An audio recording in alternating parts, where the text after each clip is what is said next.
Hello friends, welcome to my channel. Today I'm going to show you how to cook roselle and okra curry. It's a Karbi traditional curry which we call in Karbi Ahan.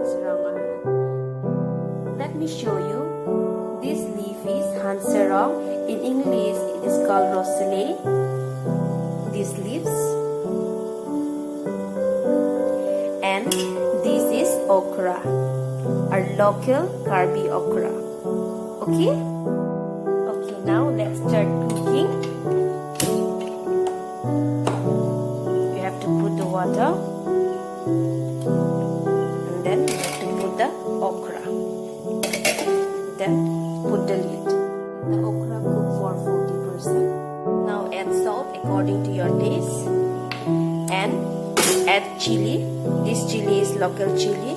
You can put according to your needs and put the lid again. Now let's check the okra.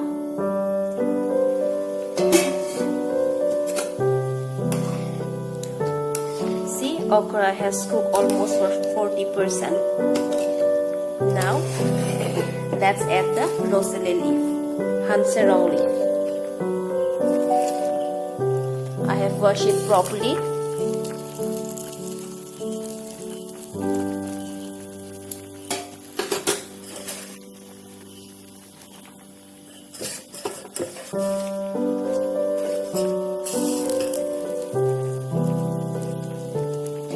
Now close the lid for a while.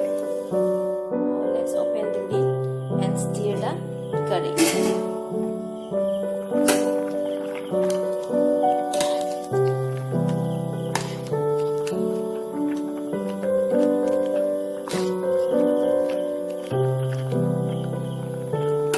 Let it cook for a while. The curry is on to boil now. No need to put the lid again until it gets cooked over. So now I want the curry to be pungent. Taking out some chilies in the pounder because I want the curry to be pungent. I have pound already. Let's put back in the curry. Now I'm going to add dry fish. It's up to your choice. I'll stir it again. Now see, the curry is done. It will be very tasty. Now time to off the flame. Now the Hanserong Ahan is ready. You can serve with hot rice. Friends, please like, share and comment below. And please don't forget to subscribe my channel.